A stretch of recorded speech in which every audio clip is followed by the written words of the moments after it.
Waalaikumsalam warahmatullahi wabarakatuh. Hari ini, siang ini, hari Sabtu menjelang malam Minggu, kita bertemu ya. Tajuknya sih Temu Rindu gitu. Kalau Temu Rindu berarti kita bergembira gitu ya, melepas rindu sama peneliti gitu. Cuman kan mungkin ada beberapa atau banyak, mungkin lebih banyak peserta yang kita baru ketemu ya tatap muka di sini. Jadi kami dari CBSE Center for Business and Social Empowerment mengucapkan terima kasih atas kehadiran Bapak dan Ibu di siang hari ini, walaupun agak mendung tapi semua wajah-wajah ceria, sehat semua. Senang sekali. CBSE merupakan unit center kajian atau studi di bawah Universitas Bina Nusantara, di mana anggotanya, membernya adalah ada Pak Nuah, Bu Dewi Tamara, Pak Amir Fikri, dan Pak Syamil di sini, dan ada Pak Agus. Ada beberapa tapi berhalangan hadir. Bapak dan Ibu, kami baru berdiri tahun lalu, jadi masih masih batita ya, masih batita. Jadi di kesempatan ini ingin sekali kami belajar dari Bapak dan Ibu sekalian, para doktor, para peneliti, para profesor, dan kami juga terbuka untuk kolaborasi di masa depan ya setelah ini, dan kita awali hari ini dengan silaturahmi di antara kita gitu. Demikian mungkin pembukaan dari saya. Selanjutnya saya berikan bukan mic ya, tapi apa nih? Kalau gitu. Apa virtual ini ya, moderator ya? Iya, kepada Ibu Dr. Dewi Tamara sebagai moderator dan pengelola acara. Silakan Bu Dewi. Oke, baik. Terima kasih Bu Dr. Pantri Haryati. Selamat siang Bapak Ibu, selamat datang. Kembali lagi saya sampaikan kepada acara kita pada siang hari ini yang berjudul Pemberdayaan dan Inklusivitas Sosial di Era New Normal. Jadi kita ada 6 pembicara yang nanti akan didahului oleh Bu Pantri, kemudian Pak Amir, dilanjutkan oleh Pak Syamil, Pak Noah, Pak Agus, kemudian saya sendiri yang sesi terakhir. Nah, bila Bapak Ibu ada pertanyaan, silahkan dituliskan di chat box. Nanti kita akan bacakan sampai sesi pembicara selesai, disampaikan semuanya supaya kita tidak terlalu asik banyak bertanya, terus akhirnya kita waktunya kita lupa gitu ya, padahal masih banyak yang bisa disampaikan. Oke, baik. Demikian, kalau tidak ada, kita akan lanjutkan langsung saja kepada acara berikutnya, pemaparan dari Bu Pantri. Silahkan ya Bu. Terima kasih. Waktu saya 10 menit ya Bu ya? Ya, betul. Ya, terima kasih. Bapak dan Ibu, mohon izin saya share screen untuk paparan saya.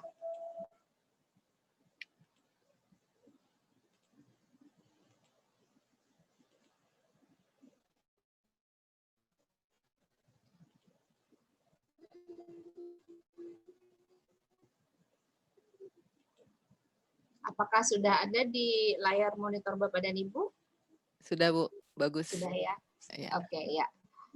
Baik Bapak dan Ibu, jadi yang topik yang ingin saya sampaikan adalah ruang publik terbuka ramah anak atau kita kenal dengan RPTRA, dan penciptaan pemberdayaan ekonomi masyarakat sekitar RPTRA.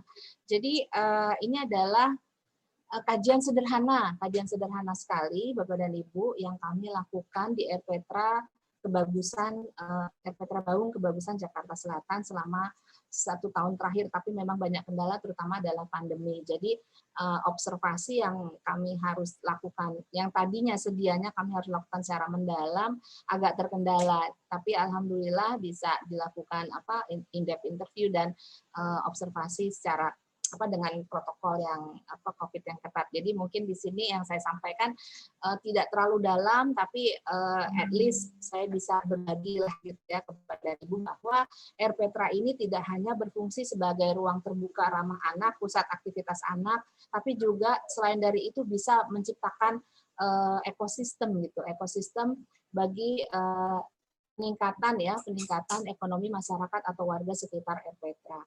Oke. Jadi adapun beberapa konsep tentang pemberdayaan adalah membangun upaya atau kekuatan yang dilakukan oleh individu atau masyarakat agar dia lebih berdaya guna. gitu. Pemberdayaan lawan katanya adalah tidak berdaya. Jadi yang selama ini kita sering temui adalah masyarakat Indonesia gitu ya, terutama yang memiliki keterbatasan atau ketidakberdayaan dalam terutama adalah di masalah ekonomi gitu. Nah, banyak sekali saat ini alhamdulillah ya, banyak sekali gerakan-gerakan dari masyarakat yang mencoba melakukan upaya-upaya agar yang tidak berdaya ini kemudian menjadi berdaya seperti itu. Target dari pemberdayaan terutama dilakukan objeknya adalah mengembangkan masyarakat lemah, rentan, miskin, marginal, dan kelompok-kelompok yang terdiskriminasi.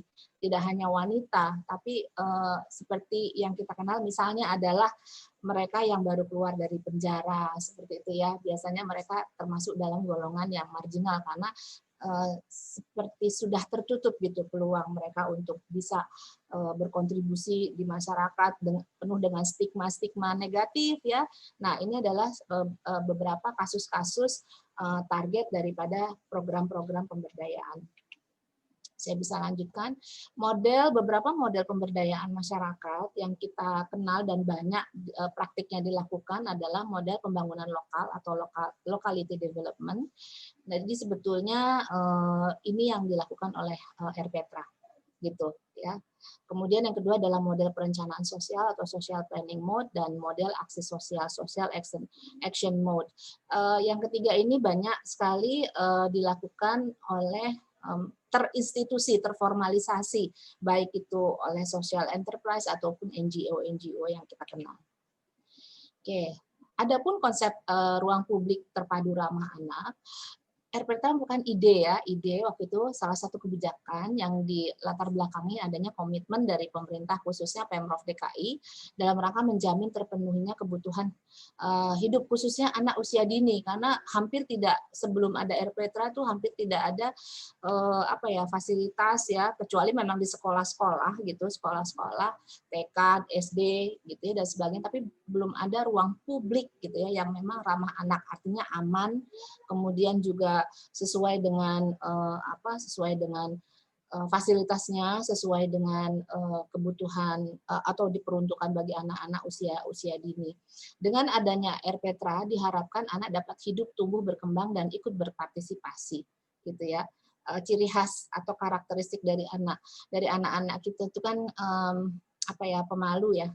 Pemalu, mereka tidak tidak ekspresif. Nah, di RPTRA ini ada program-program yang bisa mengembangkan karakteristik tidak malu berekspresi ya seperti itu. Oke. Adapun ekosistem terkaitan RPTRA dengan pemberdayaan ekonomi, di sini saya akan sedikit bahas tentang ekosistem usaha kecil.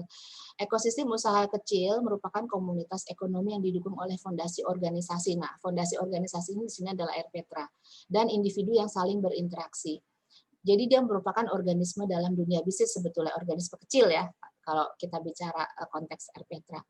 Dan komunitas ekonomi ini menghasilkan barang dan jasa yang bervalue gitu, bervalue bagi penggunanya, bagi pelanggannya. Aspek dari penciptaan jadi satu ekosistem itu bisa dikatakan suatu ekosistem jika dia memiliki mengembangkan perluasan akses pasar produk dan jasa. Terus disebut juga ekosistem jika dia memiliki fasilitas kemudahan pembiayaan. Ekosistem bisnis. Pembiayaan bagi siapa? Bagi pelaku usaha. Kemudian ekosistem juga disebut harus mampu memfasilitasi dan memberikan kemudahan perizinan usaha. Dan yang terakhir adalah satu ekosistem dunia usaha bisnis adalah dia harus mampu memberikan atau memfasilitasi pengembangan kapasitas si pelaku usaha. Gitu. Ini adalah syarat-syarat kalau terjadinya suatu ekosistem bisnis. Nah, ini sedikit gambaran tentang RPTRA Baung yang menjadi mitra studi kita. Jadi dia berlokasi di Kelurahan Kebagusan dan karena dia dekat dengan Nestle ya kantor pusat Nestle Indonesia, dia merupakan program CSR Nestle. Jadi Nestle berinvestasi cukup besar Bapak dan Ibu untuk pembangunan RPTRA ini. Jadi kerjasama dengan Pemprov gitu. Oke. apa yang Rpetra sejalan dengan berjalannya Rpetra. Nah, di Rpetra tumbuh beberapa usaha ya, beberapa usaha yang bahkan mereka sendiri sebetulnya tidak menyadari gitu ya. Jadi dari hasil ngobrol, hasil diskusi gitu ya, memanfaatkan fasilitas Rpetra, dan Rpetra Baung seperti Rpetra yang lain juga luas dan tertata dengan baik, terus juga rindang gitu, jadi sangat asri gitu. Nah, kemudian dari Karang Taruna mereka berinisiatif untuk memulai usaha. Yang pertama adalah jasa sablon dan kaos distro. Yang kedua adalah jasa foto prewedding. Ini lucu nih Bu Dewi Tamara ya. Jadi ada pengantin-pengantin gitu ya, jalan di tengah-tengah itu tuh kebun, kan nanam hidroponik sawi, bayam gitu ya.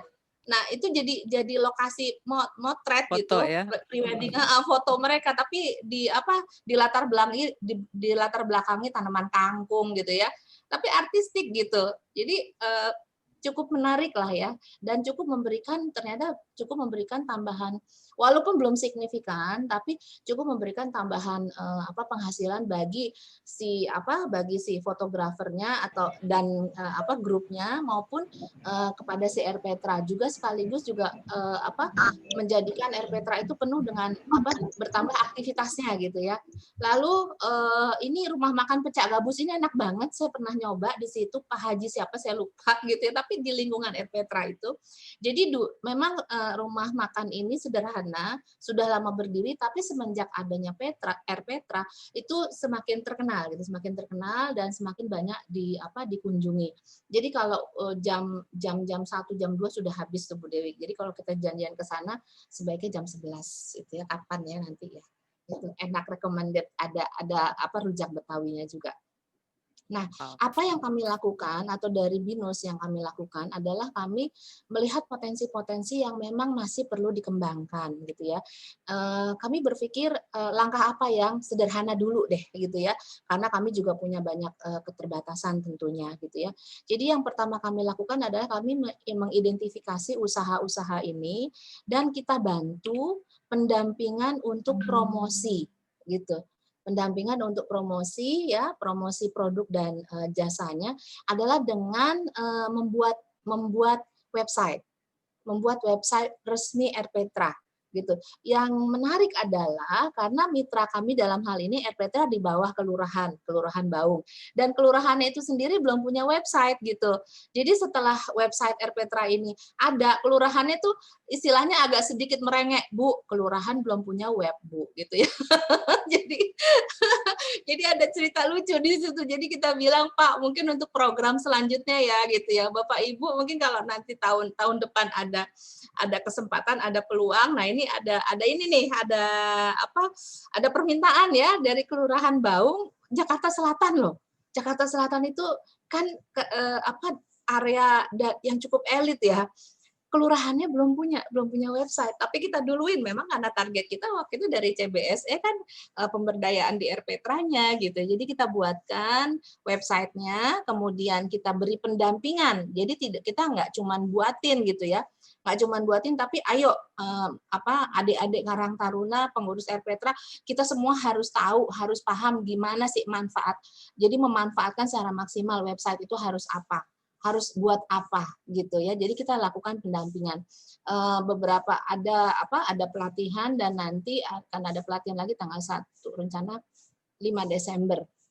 5 Desember melalui Zoom. Jadi pelatihannya memang masih virtual. Nah, inilah Bapak Ibu kira-kira secara sederhana yang bisa ditampilkan dari website Rpetra Baung. Jadi tentang aktivitasnya. Kemudian ini Bapak Ibu mereka juga melakukan tanaman ya, menanam hidroponik dan cukup berhasil ya. Cukup berhasil, subur sekali. Ada beberapa yang membeli memang, tapi belum dikomersialisasikan secara serius. Nah, untuk selanjutnya kita mencoba untuk menghubungkan tidak ke supermarket besar, tapi lebih kepada restoran atau warung atau rumah makan gitu sebagai supplier untuk sayur-sayuran ini, karena jelas bersih ya, bersih, kemudian organik sih tidak, tapi yang jelas dikelola dengan dengan bersih gitu, dengan higienis. Kemudian ini taman bacaan. Jadi lengkap sekali RPTRA-nya. Dan ini adalah media promosi warga. Ini yang menjadi fokus daripada kegiatan pemberdayaan dari CBSE. Ini adalah media promosi. Jadi kita buatin seperti apa sih tampilan di websitenya, kemudian bagaimana agar bisa interaktif gitu ya. Kalau ada yang tertarik pengen beli atau pengen bermitra gitu seperti apa. Jadi kita lakukan pelatihan seperti itu. Kira-kira demikian Bapak dan Ibu sharing. Ini sekali lagi studi yang sangat sederhana gitu, tapi semoga gitu ya, semoga ada dampaknya gitu, terutama bagi RPTRA dan bagi ini tadi produk-produk dan jasa yang dikembangkan oleh masyarakat di sekitar RPTRA. Demikian saya sampaikan. Terima kasih banyak. Assalamualaikum warahmatullahi wabarakatuh. Waalaikumsalam warahmatullahi wabarakatuh.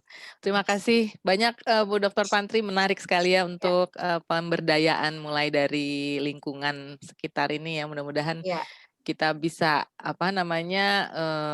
join nanti di masa depan Program gitu ya, masa selanjutnya datang Bu, gitu ya. Apakah apa yang kita bisa Bu. lakukan buat mereka. Baik, Dengan senang hati dengan Bu. Ya, saya stop share ya Bu ya.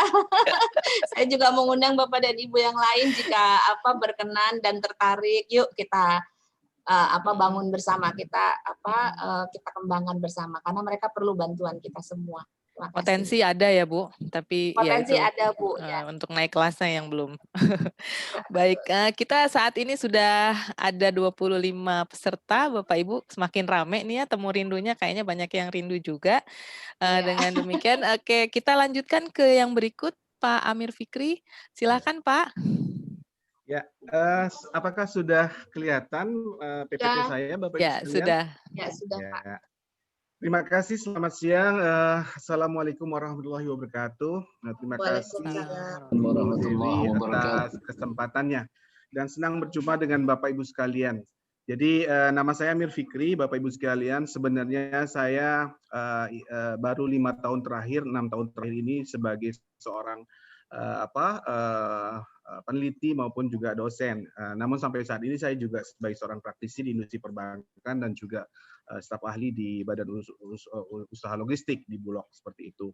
Senang bergabung dengan CBSE karena saya sebenarnya home-base-nya di Trisakti, tapi saya banyak mendapatkan kesempatan untuk mengembangkan riset, kemudian juga bertemu dengan para praktisi maupun juga researcher di CBSE ini, dan mudah-mudahan Bapak Ibu sekalian juga bisa mengikuti saya bergabung dengan CBSE sehingga ada kolaborasi penelitian Bapak Ibu sekalian.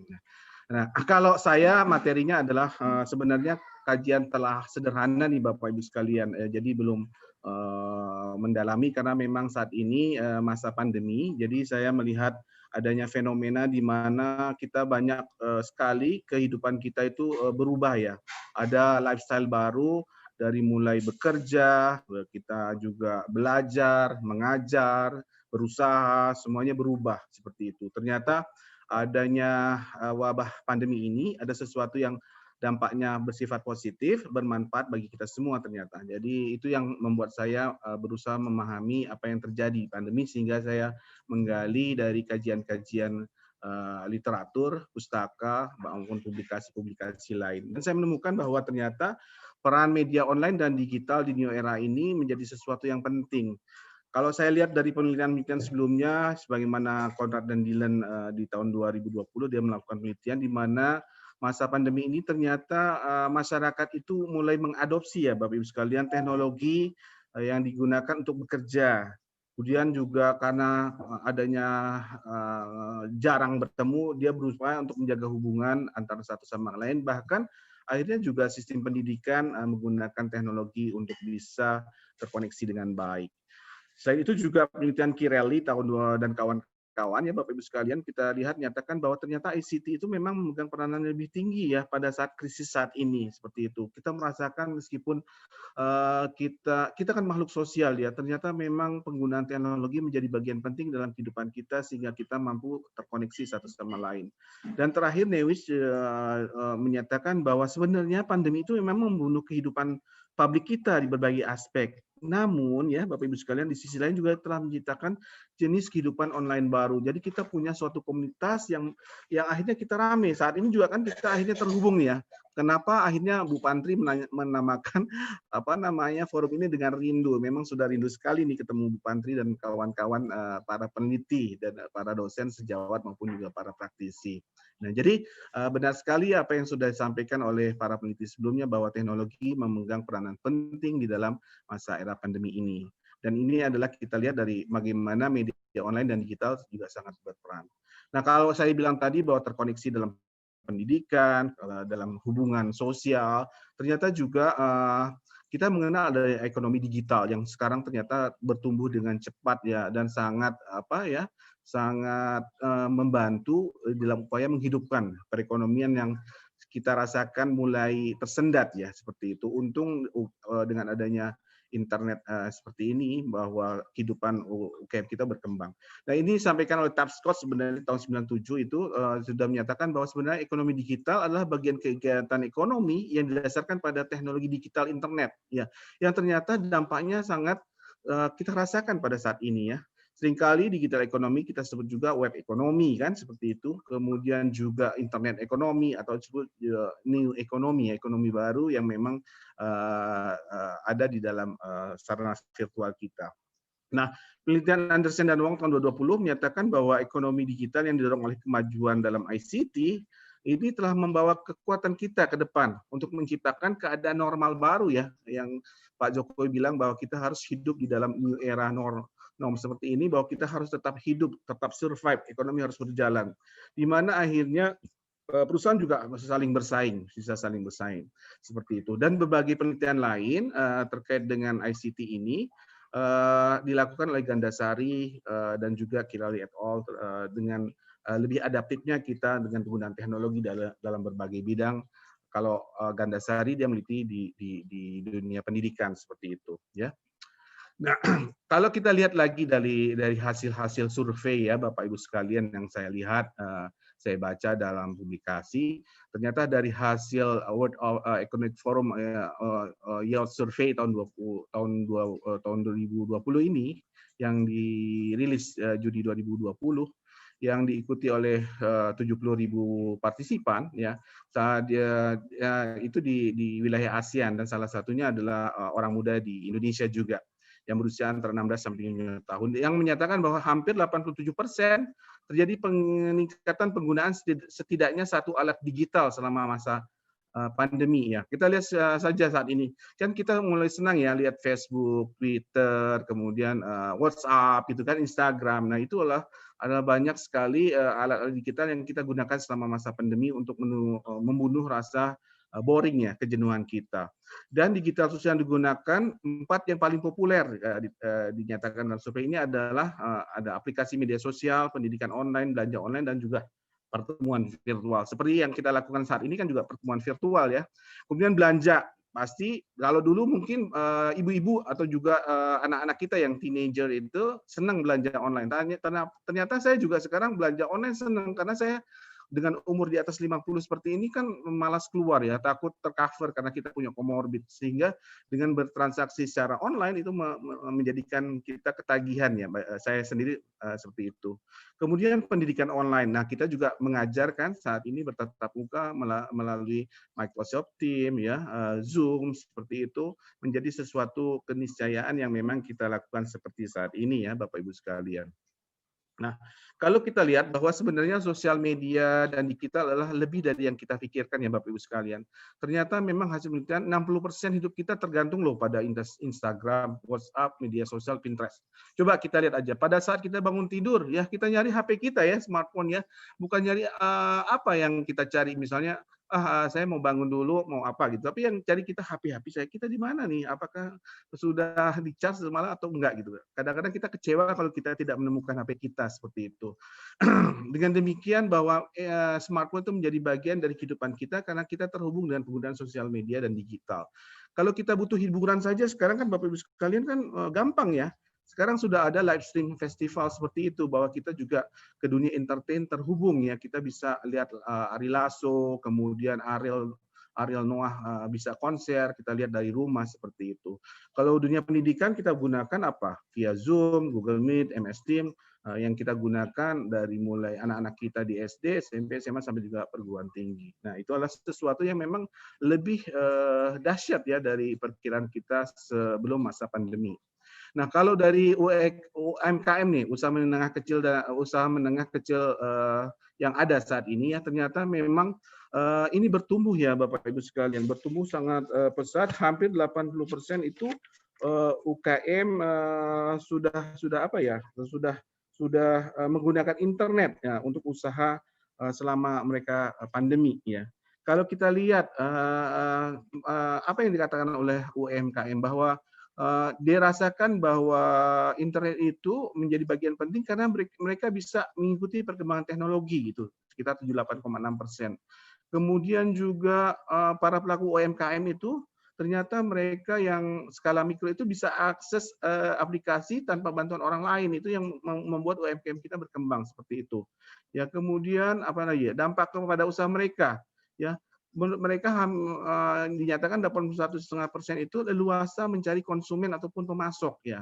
Kemudian juga bertambah omset usaha dan juga UMKM mereka berkembang dengan sangat pesat ya.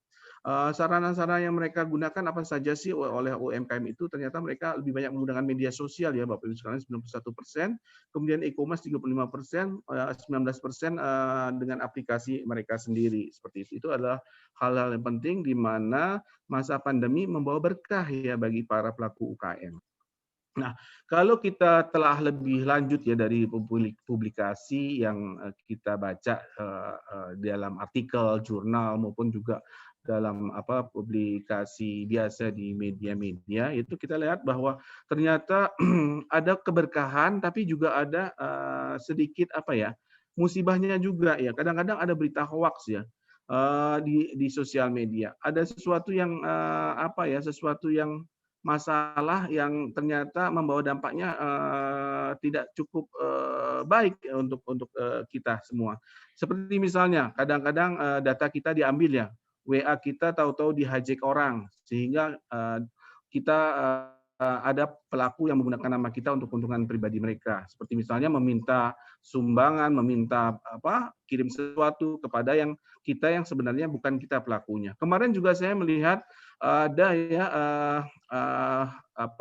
pelaku usaha UMKM restoran di mana dia menerima WA untuk dikirim sesuatu kepada orang lain yang ternyata ordernya order fiktif, itu yang terjadi. Oleh karena itu ternyata literasi sosial media menjadi sangat perlu ya Bapak Ibu sekalian ya.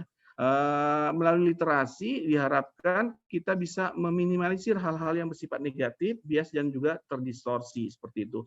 Memang tidak mudah ya Bapak Ibu sekalian bahwa literasi media itu mendorong kita nantinya juga akan lebih kritis ya terhadap informasi yang kita terima ya. Kita bisa kaji ulang apa yang terjadi dan akhirnya kita lebih berhati-hati seperti itu.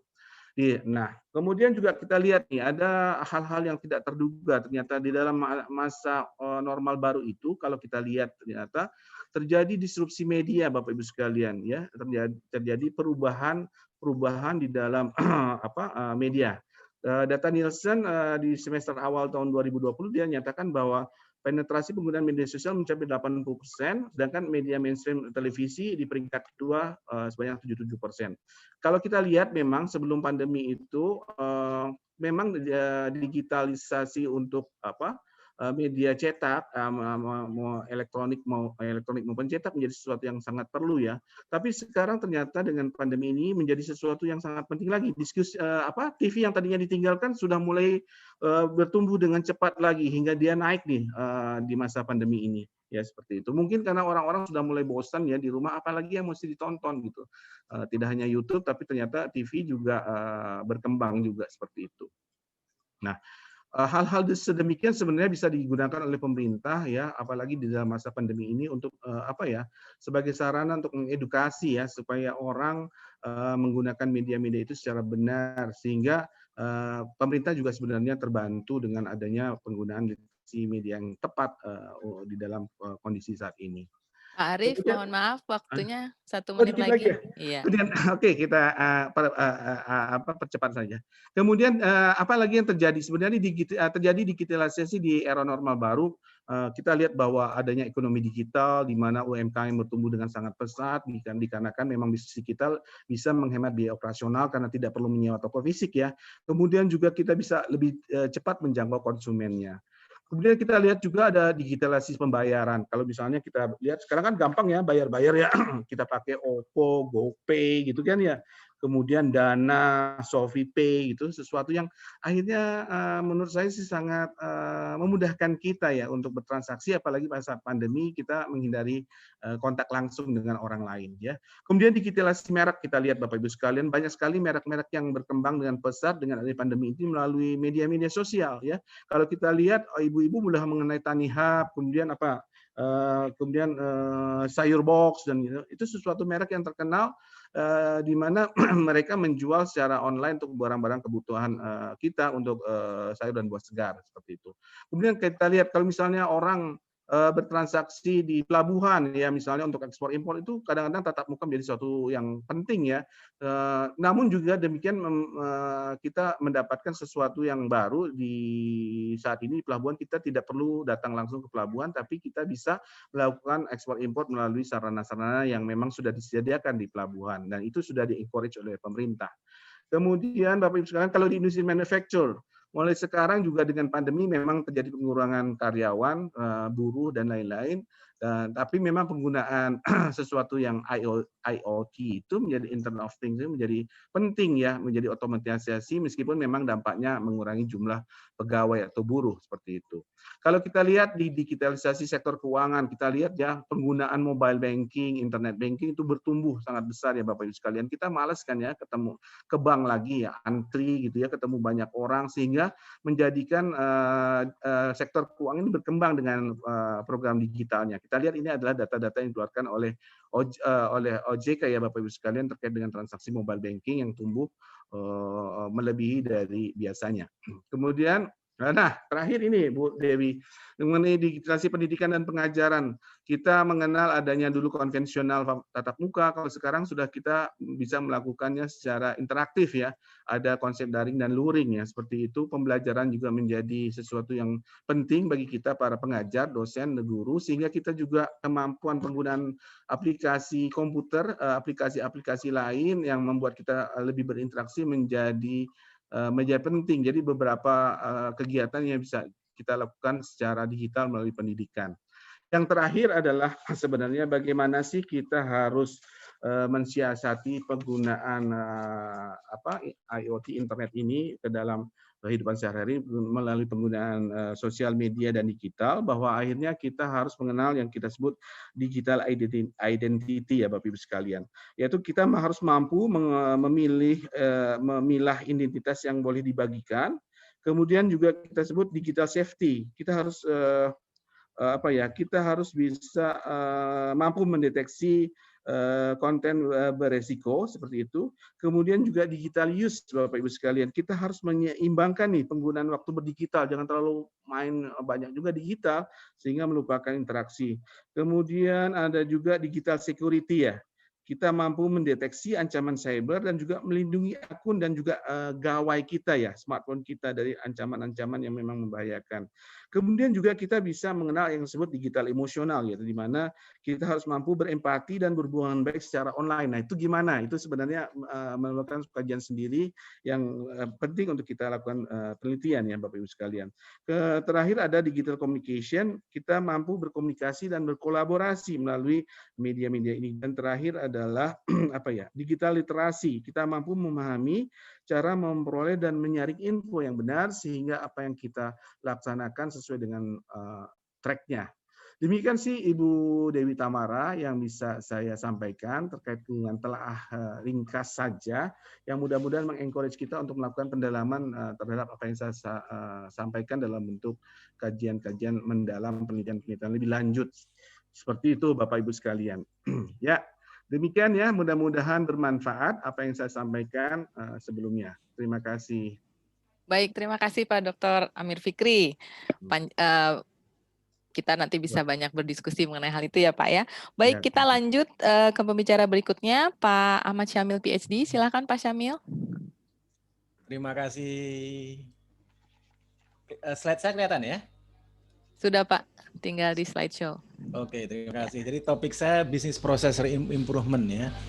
Agak beda sedikit dengan topik yang lain. Nah, pertanyaannya mungkin loh, kaitannya dengan topik ini apa ya? Pertama, di era sekarang ini kita tetap harus melakukan improvement ya. Entah itu organisasi profit, non-profit, sekolah, perusahaan harus terus.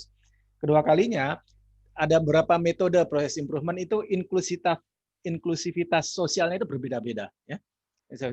Dan kemudian juga yang lainnya juga mungkin teman-teman tertarik untuk training ataupun consulting. Jadi ini cukup topik yang cukup menarik karena saya pun minggu lalu baru saja memberikan training ini di sebuah BUMN ya. Proses ya, proses ini adalah serangkaian tugas atau aktivitas yang secara logis saling berhubungan untuk mendapatkan hasil produk ataupun jasa ya. Ada proses utama, misalkan saja untuk melayani customer, proses pendukung misalkan saja personalia, ada juga proses pengembangan, misalkan saja ada bagian dari perusahaan yang tugasnya itu untuk terus memperbaiki proses, termasuk juga mengembangkan produk dan proses baru. Ini proses bisnis restoran, ini contohnya ya, dari customer masuk ke restoran sehingga customer membayarnya adalah contoh proses bisnis. Nah, ada 4 perbaikan yang biasa dipakai ya, tentunya banyak lagi yang lainnya. Ada business process engineering, total quality management, lean operation berdasarkan Toyota Production System dan Six Sigma. Oke, jadi biasanya organisasi itu susahnya seperti ini ya. Dia ada departemen 1, departemen 2, departemen 3, departemen 4. Nah, kalau re-engineering dia akan melihat prosesnya itu cross function ya. Cross function ya. Entah itu account payable, account receivable, across function. Ini ada satu kasus yang sangat terkenal ya, biasa dipakai di policy process engineering. Contohnya adalah Ford Motor Company, bagian account payable, bagian pembayaran. Ford ini adalah salah satu perusahaan mobil terbesar di dunia dan di akhirat ya. Jangan lupa kita akhiratnya ya. Ini contohnya adalah bagian purchasing, dia mengeluarkan purchase order, kemudian ke supplier atau vendor, vendornya mengirim barang, ya, kemudian ini bagian penerimaan receiving. Di lain pihak, bagian purchasing akan memberikan copy purchase order ke account payable. Nah, kemudian si vendor atau supplier ini mengirimkan invoice-nya ke account payable. Nah, bagian account payable harus mencocokkan 3 hal ya. Copy of purchase order, ya, kemudian bukti pengiriman, kemudian invoice dari vendor, setelah itu baru dikirimkan uangnya.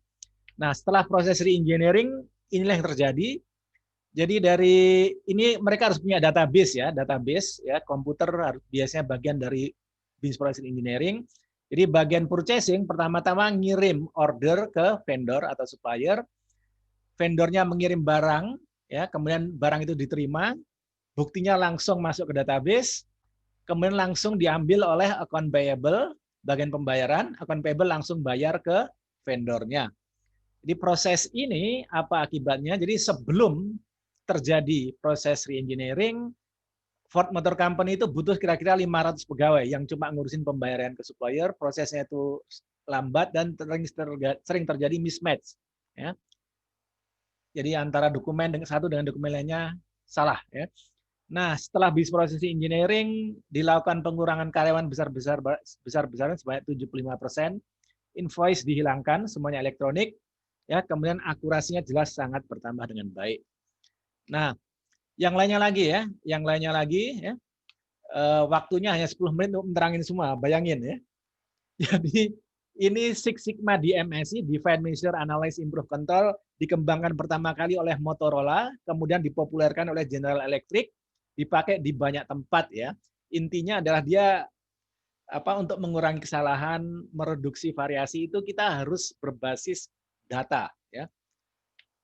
Jadi Six Sigma dan Lean yang berasal dari Toyota Production System itu sudah menjalar kemana-mana ya, ke service, supply chain, ya, ke government, hospital, rumah sakit, ya. Beberapa rumah sakit di Indonesia, termasuk rumah sakit Pertamina, setahu saya mereka mencoba memperbaiki prosesnya memakai Lean Hospital. Ya. Nah, ini saya lewatin aja. Nah, Kemudian yang paling satu hal lagi yang penting dari konsep di Toyota atau lean operation itu adalah menghilangi muri, murah, muda. Ya. Muri itu overburden. Kenapa? Truk ini hanya bisa 3 ton, tapi dimuati 6 ton. Kemudian murah, unevenness, oke, fluctuation or variation. Kenapa? Truk ini membawa 4 ton, ini 2 ton. Ya. Kemudian muda atau waste, karena satu truk bisa 3 ton, tapi hanya dipakai untuk 2 ton saja. Ya. Akibatnya butuh 3 ton. Nah ini adalah no muri, no murah, no muda. Ya. Jadi butuh 2 truk, ya, kemudian satu truk dibebani 3 ton. Ya. Di Indonesia ada lazim, hal yang lazim namanya odol, ya, over dimension, ya, over dimension, ya, jadi overload, oke. Jadi bebannya berlebihan, ya, mengakibatkan jalan rusak. Itu sudah praktek di mana-mana di dunia logistik di Indonesia, karena kemudian teman-teman saya banyak juga yang di logistik, ya. Nah, muri, murah, muda di dunia kantor. Ya, ini ngapain aja, ya? Murah, ya, murah, unlevel, oke. Kenapa? Karena bebannya ini sebenarnya di tengah, ditaruh di pinggir, maka dia kelebihan beban. Yang ini bebannya terlalu banyak, ya. Sedangkan yang ini kita ada waste di pegawai, karena pegawainya ini bebannya sangat kecil. Ya. Nah, kemudian office waste, ya, office waste itu dasarnya 7, ya, kemudian menjadi 8, ya. Nama juga manusia terus berkembang. Jadi ketika kita melihat proses di kantor kita, ya, logistik kayak di kantor, manufacturing, ada 8 waste atau kemubaziran yang harus kita hilangkan, yaitu overproduction, menunggu, motion, ya, transportation yang tidak perlu, inventory atau persediaan yang berlebihan, barang rusak, overprocessing, dan intelek, artinya tidak memakai kemampuan karyawan kita dengan benar. Ya. Jadi ini yang sangat sederhana, lihat aja di proses manapun, ya, hanya dengan mengurangi 8 waste ini, insya Allah proses kita akan semakin baik. Nah, lanjutannya tadi, ya, di TQM, Total Quality Management, itu ada prinsip Kaizen, kita pinjam dari Jepang, ya. Kai itu change, Zen itu good, artinya change for the better. Kalau di bahasa Inggris kan change for continuous improvement, ya, perbaikan yang berkelanjutan. Jadi mentalitas orang Jepang itu dia akan selalu berusaha memperbaiki dirinya sendiri, memperbaiki proses, memperbaiki lingkungannya, ya. Oke. Jadi salah satu cara yang dipakai ini adalah 5S atau workplace organization atau housekeeping. S ini dari Jepang, ya. Seri, Seton, Seiso, Sekitsu. Oke. Kalau di Indonesia menjadi 5R, ringkas, rapi, resik, rawat, dan rajin. Nah, ini contohnya, ya. Jadi saya banyak berkunjung ke perusahaan, ke pabrik-pabrik juga. Jadi saya pernah berkunjung ke Toyota, apa yang terjadi di Toyota. Jadi kalau di Toyota itu jalan orang dan jalan peralatan, yaitu forklift, itu dibedakan. Ya, dibedakan, nggak bisa tabrakan. Nah, saya berkunjung ke pabrik lainnya, jalan orang dan jalan forklift itu disatukan. Akibatnya apa? Saya hampir ditabrak oleh forklift, ya. Untung mental lagi, ya, karena badan saya agak gemuk begitu, ya. Nah, ini prinsip 5S juga bisa dipakai di kantor, ya. Jadi kantor kita before 5S ini berantakan, ya. Setelah 5S bisa rapi, kelihatan rapi untuk meningkatkan produktivitas kita, ya. Biar Scopus publikasinya naik, kantor harus rapi, jangan lupa itu, ya. Nah, prinsip lain dari Kaizen, dari Lean Operation itu adalah segala sesuatu itu ada tempatnya. Jadi contoh peralatan di sini, ya. Jadi ada lekukannya. Jadi ketika obengnya ada yang hilang, kita tahu oh, obengnya hilang. Ketika ada peralatan lain, ya, entah itu gergaji, entah itu tang, ya, ketika ada lekukannya maka bisa hilang. Ya, ketika lekukannya tidak ada barangnya, maka kita tahu barangnya hilang. Nah, prinsip seperti ini juga dipakai di mana-mana. Nah, ini kalau ini betul-betul terjadi. 5 dokter, ya, ini terjadi di India. Jadi ketika operasi mereka lupa ketinggalan, ya, klemnya itu tertinggalan di perut pasiennya. Ini betul-betul terjadi. Nah, bagaimana cara mencegahnya? Salah satunya adalah dengan ini. Jadi tiap peralatan itu ada tempatnya, ya. Karena itulah prinsip Lean Operation Kaizen itu dipakai di mana-mana, walaupun asalnya dari manufacturing banyak dipakai di hospital, ya, banyak dipakai di kantor. Ya, demikianlah presentasi dari saya, 10 menit mudah-mudahan. Oke. Oh ya, ini satu lagi. Jadi prinsip perbaikan itu macam-macam, ya. Ada business process engineering, ada Lean Operation berdasarkan Toyota Operating System, ada total quality management, memakai Kaizen dan sebagainya. Ya, jadi tidak ada yang 100% berbeda. Ya, biasanya ada irisannya. Ya, jadi kalau business process engineering itu pada kecepatannya, ya, radical improvement. Tapi kalau lean operation Kaizen itu biasanya gradual. Ya. Nah, sedangkan Six Sigma itu pada data analisis, ya, pada metodenya bagaimana. Kalau lean itu pada how to, oke, what to do, oke, bagaimana sih melakukannya. Kalau Six Sigma pada analisa datanya. Terima kasih, mudah-mudahan mencapai 10 menit, semoga bermanfaat. Baik, terima kasih Pak Syamil. Sebenarnya Bapak masih ada 1 menit sih Pak. Ya, Tapi oke. Saya ngebut. Oke, baik. Terima kasih Pak Syamil untuk pemaparan mengenai bisnis proses ya. Nanti kita akan butuhkan sekali kalau kita sudah kembali offline ya Pak. Ya. Oke, baik. Kita lanjutkan ke pembicara berikutnya yaitu Bapak Dr. Noah Tarigan. Silakan Pak Noah. Terima kasih atas waktunya. Sebentar saya sharingkan Bu ya. Baik. Sudah kelihatan Bu? Sekarang sudah Pak. Oke. Tinggal di slideshow ya Pak. Ya. Ini agak lambat. Oke. Selamat sore pada rekan-rekan semua, kepada senior saya, kepada teman-teman yang ada di ruang ini. Saya akan sharing tentang satu hal yang sebenarnya agak berbeda dengan yang tadi.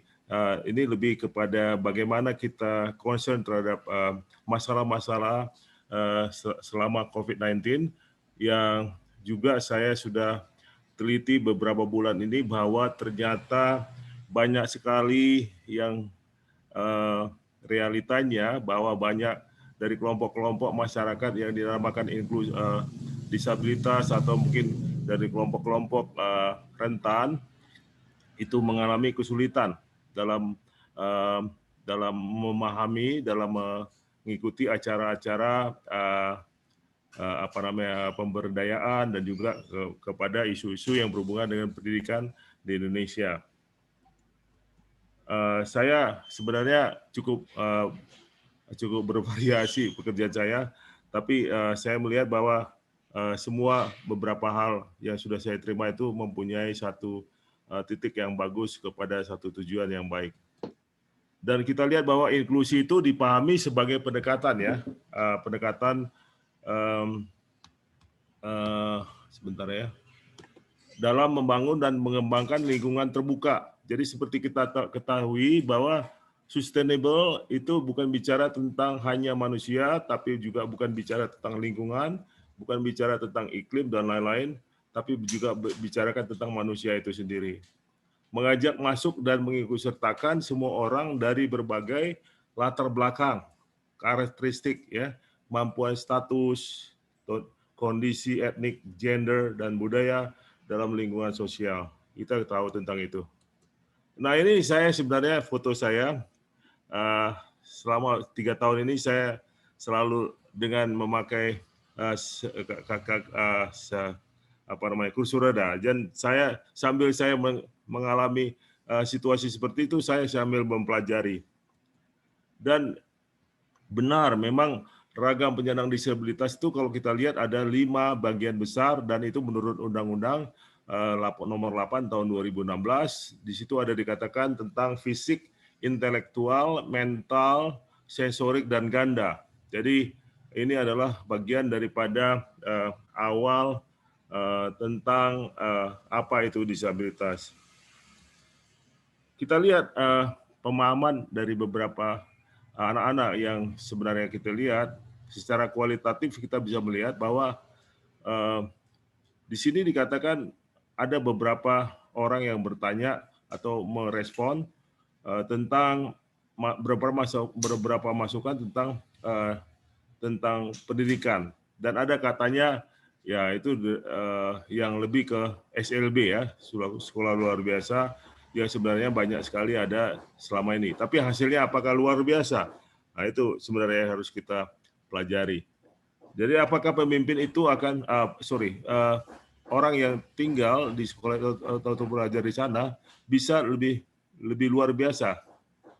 Tapi ternyata banyak sekali mereka yang hanya dikembangkan secara mengarah kepada satu tempat ya, tidak dibangun kepada suatu sistem yang lebih besar atau lebih inklusif.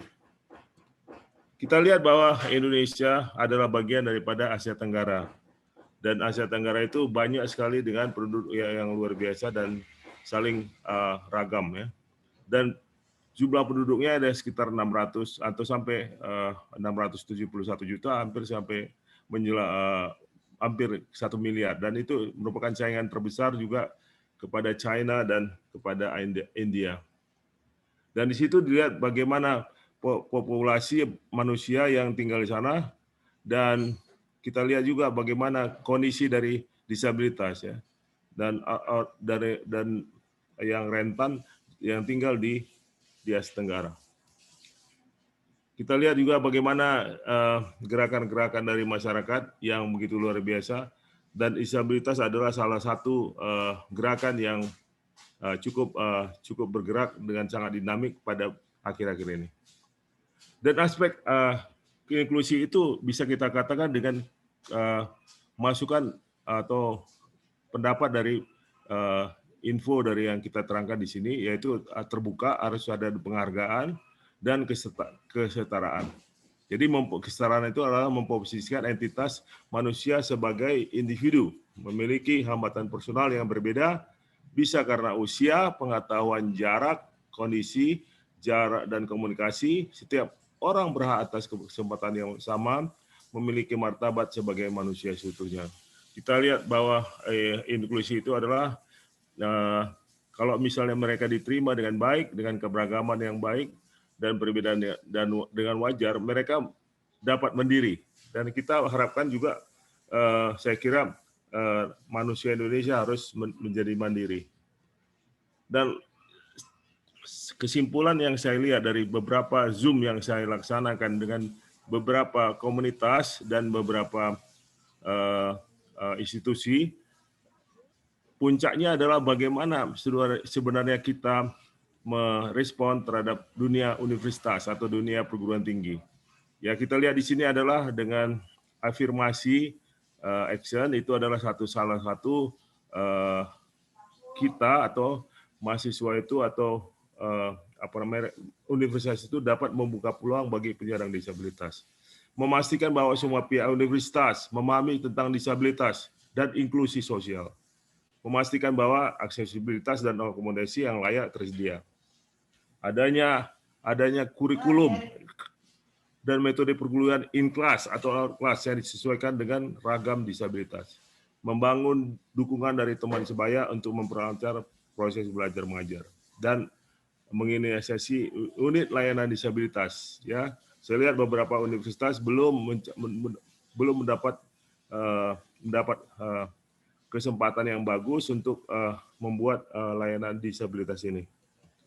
Dan ini adalah satu yang paling gampang saya memberikan masukan tentang kita concern terhadap disabilitas atau masalah yang berhubungan dengan kepada masalah isu-isu pemberdayaan, yaitu tentang perabot atau mungkin lokasi-lokasi yang utama di mana mereka harus berkomunikasi dan berinteraksi dengan manusia lainnya.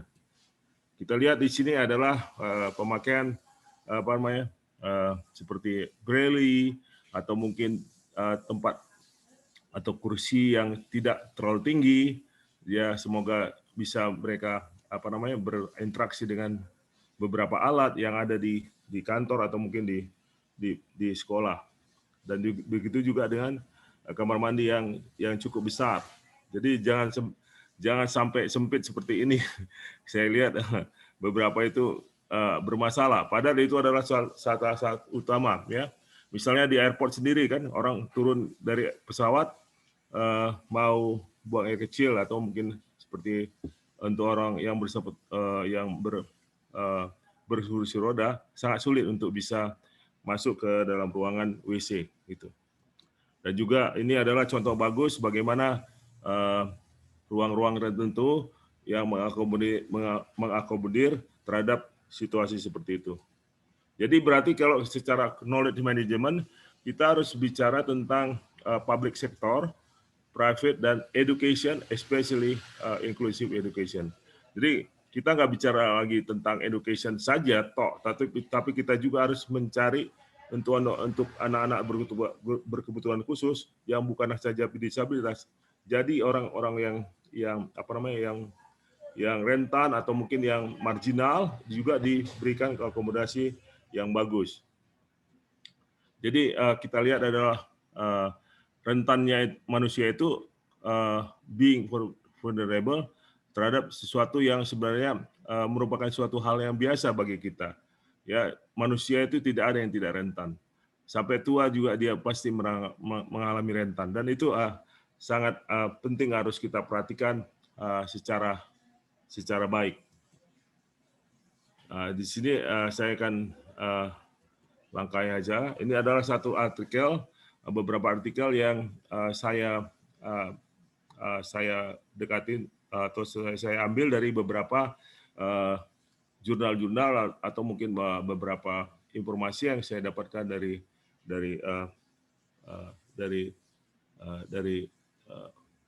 repository kampus atau mungkin dari seluruh informasi yang kita dapatkan.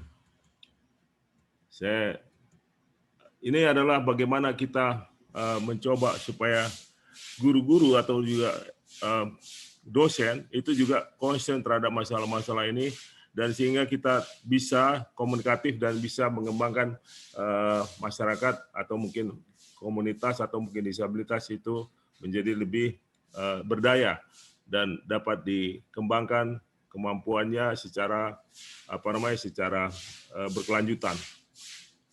Kita lihat adalah seperti ini. Jadi masalah disabilitas bukan lagi masalah sosial saja, bukan masalah sosial atau charity, tapi dengan pendekatan yang baru seperti sekarang, disabilitas adalah suatu masalah yang sangat kompleks. Jadi bukan saja masalah berhubungan pada masalah sosial, tapi masalah advokasi, masalah hukum, masalah terapi, masalah pekerjaan umum, masalah pendidikan nasional, masalah perlindungan, masalah Kementerian Tenaga Kerja, dan seperti itu. Jadi dia adalah cross-cutting issues. Jadi bukan saja dari segi sesuatu yang sifatnya sosial. Nah, ini variabel pendukung dalam pembangunan inklusif bagi penyandang disabilitas. Harus ada kerentanan penyandang disabilitas, kita tahu, kita mengerti, dan itu diakomodir bukan saja dari pemerintah, tapi juga dari masyarakat, daripada universitas, dan juga kemudian pembangunan itu harus juga dengan regulasi dan lintas sektoral, ya, sosialisasi dan akhirnya aksesibilitas. Jadi aksesibilitas yang saya ceritakan tadi hanya awal saja. Jadi belum sampai pada konteks yang lebih tinggi lagi. Jadi saya kira itu adalah pendekatan yang sangat simpel, tapi sebenarnya bisa dilakukan dan bisa dikerjakan secara cepat. Ya. Nah, inilah kita mau ke depan disabilitas berhak menjadi sejahtera. Jadi pembatasan hak, hambatan, kesulitan, penghilangan hak itu harus kita lihat adalah jangan dibuat itu menjadi suatu yang rentan, terbelakang, dan miskin. Karena mereka adalah juga manusia, adalah juga sekelompok orang yang bisa dikatakan sama dengan kita. Saya kira itu aja mungkin dari saya. Semoga tidak melewati waktu yang sudah disediakan. Terima kasih. Oke, baik. Terima kasih Pak Nuah. Menarik sekali. Tepat waktu nih Pak. Luar biasa. Terima kasih ya. Oke, baik. Baik, kita lanjutkan ke pembicara berikutnya, yaitu Bapak Dr. Agus Masrukin. Silakan Pak Agus untuk men-share materinya. Terima kasih Ibu Dewi, Bapak Ibu semua yang saya hormati. Assalamualaikum warahmatullahi wabarakatuh. Waalaikumsalam warahmatullahi wabarakatuh. Saya coba share terlebih dahulu. Oke, sudah? Sudah, Pak. Ya, ini Bapak Ibu, ini terkait dengan tugas-tugas dosen. Jadi saya ingin coba sharing bersama, berbagi bersama. Sepertinya tugas dosen itu semakin berat gitu ya, Scopus gitu ya. Satu penelitian 5 artikel gitu ya. Nah, Boleh di slideshow Pak Agus, slide-nya oke. di mode slideshow ya. Oke, baik, silakan Pak. Oke, nama saya Agus Masruhin. Saya ingin mencoba menjelaskan tentang pengelolaan referensi dalam menulis jurnal gitu ya. Itu nanti terkait dengan literatur, kemudian terkait juga dengan sistem Mendeley gitu ya. Kita tahu bahwa selama ini kita biasanya ya terlalu asik ya dengan cara yang manual gitu ya. Jadi kadang di ujung-ujung kita akhirnya kebingungan gitu ya. Data saya di mana, artikel saya yang saya simpen di mana kan gitu ya. Nah, di situ biasa ya. Sudah disimpan di flash disk, sudah disimpan di laptop, tapi ternyata hilang semua atau mungkin tercecer gitu ya. Nah, nanti dengan sistem Mendeley itu kita terselamatkan gitu ya. Tapi kita harus memang betul-betul perlu memahami dan perlu istilahnya untuk berlatih gitu ya. Oke. Mengapa literatur itu penting? Ya, kita kadang mungkin lupa ya bahwa tujuan adanya literatur bukan sebagai syarat untuk publikasi saja gitu ya, tapi sangat berkelanjutan. Jadi yang pertama untuk mendalami analisis penelitian. Jadi kita tidak mungkin bisa mendalami penelitian kita tanpa adanya literatur yang banyak gitu ya. Mungkin dangkal sekali dengan literatur yang banyak, akhirnya analisis kita itu cukup luas gitu ya. Itu yang pertama. Yang kedua itu memudahkan pembaca ya, mencari sumber bacaan yang terkait topik tersebut. Kalau misalkan kita sekedar menyampaikan tidak ada literatur, itu kan terbatas sekali. Misalkan Pak Nuah minum air mineral gitu ya. Air mineral itu sangat baik untuk kesehatan. Itu tanpa literatur, kita hanya menyampaikan, tentu semua setuju itu. Setuju semua gitu ya, bahwa air mineral, air putih itu sangat sehat. Tapi kalau misalkan dicantumkan ini misalkan dari pernyataan dari Dr. Hembing gitu ya, 2020 atau 2019 gitu ya. Tentu nanti pembaca itu akan mencari bahwa air aqua itu, air mineral itu sangat sehat, sehingga dia bisa mendalami sendiri pembaca itu. Kemudian yang ketiga, itu meramaikan khazanah ilmiah dengan memperbanyak kutipan. Jadi kalau misalkan kita lihat misalkan banyak itu artikel-artikel yang dari jurnal yang sangat baik itu, satu kalimat itu bisa misalkan 2 atau 3 literatur itu.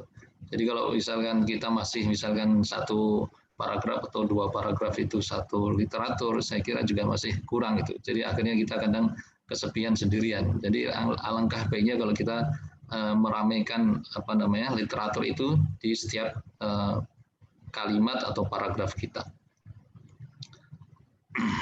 Yang pertama adalah ini penentuan literatur yang dicari. Ya, jadi kalau misalkan kita menulis model karakter building berbasis sekolah, ya, tentu kita akan mencari kata kuncinya dulu ya. Berarti kalau misalkan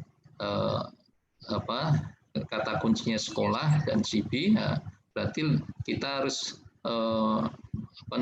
mencari itu, karena kata itu bisa mencakup atau istilahnya bisa menjelaskan dari judul tersebut. Kalau misalkan kita juga menulis tentang strategi pemasaran bahan pangan secara online, literatur harus mencakup hubungan pemasaran dan media online. Ya, jadi keyword-nya misalkan pemasaran dan media online seperti itu. Kemudian sumber literatur jurnal, ya, ini yang open access yang mudah untuk diakses. Jadi kita bisa dengan mudah untuk membuka dan mendownload artikel-artikel tersebut. Misalkan dari Google Scholar yang sudah biasa ya, mungkin sehari-hari kita buka itu Google Scholar, kemudian dari Distore, kemudian dari SendDirect, kemudian dari Doage, Muraref, ini open access ya. Kalau misalkan Doage sama ini Google Scholar itu bisa dengan bahasa Indonesia, kalau sendiri mungkin bahasa Inggris gitu ya. Tapi ini mudah untuk misalkan kita perlu artikel atau literatur bisa di-download ya dalam bentuk PDF. Kalau Scopus itu biasanya itu close access, kalau Cimagor itu juga itu sebagai panduan ya, ada open access maupun yang close access juga gitu.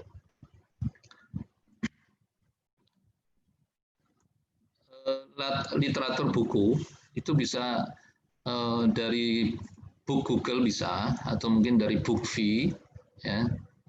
Ini atau mungkin dari yang mungkin sering kita gunakan adalah Library Genesis atau LibGen gitu ya. Terus berikutnya adalah dari PDF Drive. Ini biasanya literaturnya dalam bentuk PDF buku gitu ya. Tapi kadang juga tidak bisa di-download, cuman bisa dibaca gitu ya. Hanya bisa dibaca saja seperti itu. Efektif membuat membuat review artikel ya. Kalau kita sudah mengambil artikel itu, biasanya kan kita mungkin membaca ya per kalimat gitu ya. Padahal bisa misalkan langsung tidak usah dibaca semua, tapi cukup dibaca dulu abstraknya, pendahuluan hasil temuan ya.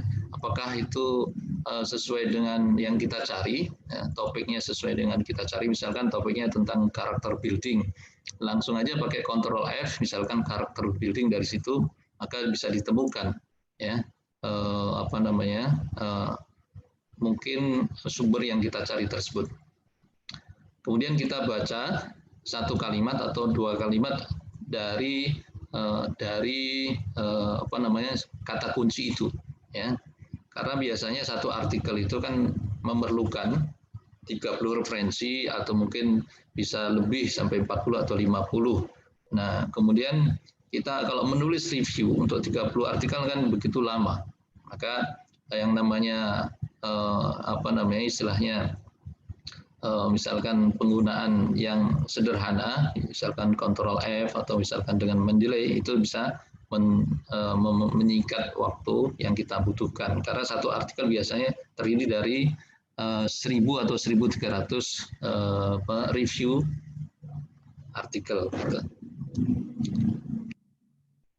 Kemudian ini langsung ke Mendeley. Jadi Mendeley itu kita tahu bahwa yang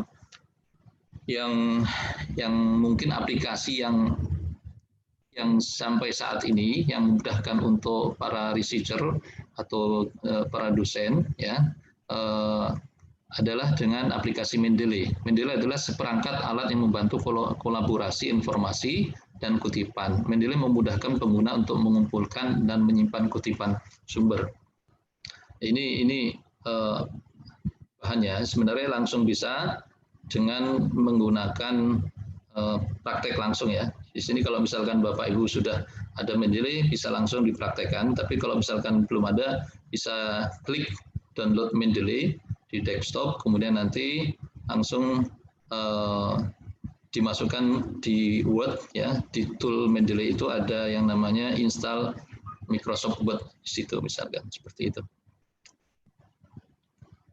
Saya coba praktekkan langsung.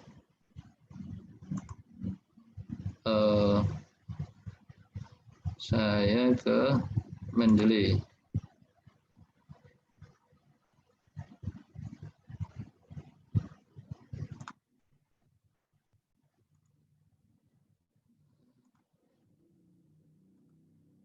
Di sini, ini penampilan Mendeley.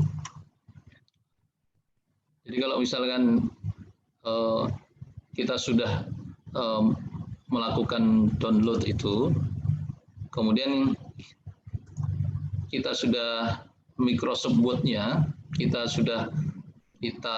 gabung atau terkoneksi, maka di sini ada tulisan uninstall. Tapi kalau misalkan belum, Microsoft-nya bisa di sini diinstal Microsoft Word. Maka tampilannya nanti akan muncul seperti ini. Di referensi itu akan muncul insert dan open Mendeley di situ. Nah, kalau sudah seperti ini, maka bisa kita gunakan. di sini dari menunya itu kita yang paling utama adalah ada 3 sebenarnya. Kalau biasanya kita itu mengumpulkan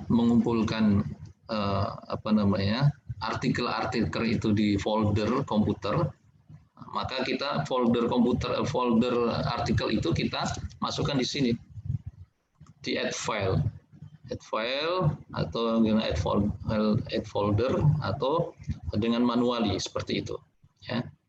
Atau dengan impor misalkan gitu, dengan import. Yang pertama, jadi semua data artikel kita masukkan. Kemudian langkah yang kedua adalah sitasi. Nah, kalau sitasi berarti kan kita masuk kepada makalah di sini.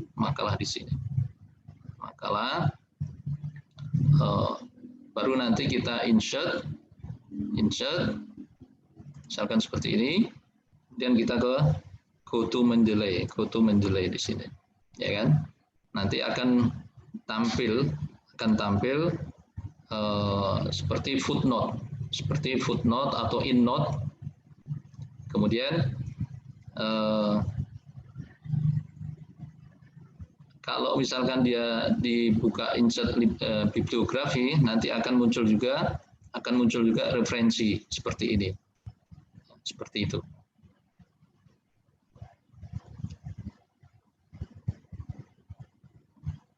Adapun sitasinya ini ada pilihan di sini. Biasanya dipakai kan apa, ya kan? Apa psychological association.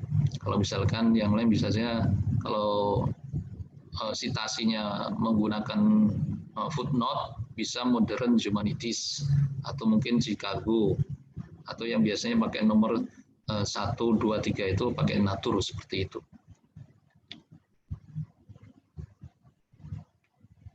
Yang terakhir itu adalah kalau misalkan sudah tersitasi semua adalah pembuatan referensi gitu ya, pembuatan referensi. Saya kira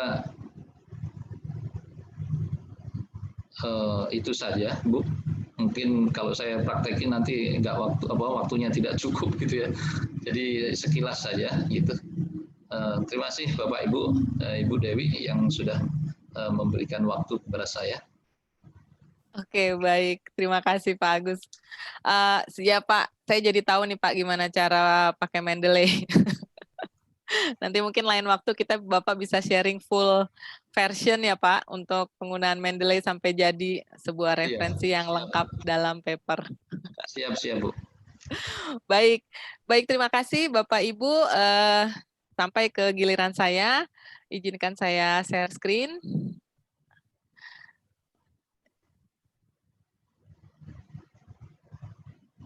Oke, baik, mudah-mudahan sudah terlihat. Oke, baik, terima kasih Bapak Ibu atas kesempatan dan saya senang berada di sini.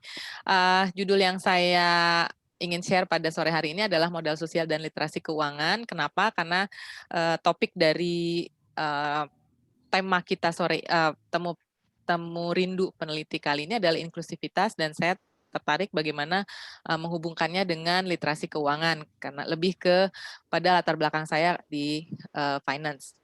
Nah, saya sekarang di Eksekutif BINUS di Senayan, dan research interest saya kebetulan di keuangan, pendidikan tinggi, dan juga riset metodologi.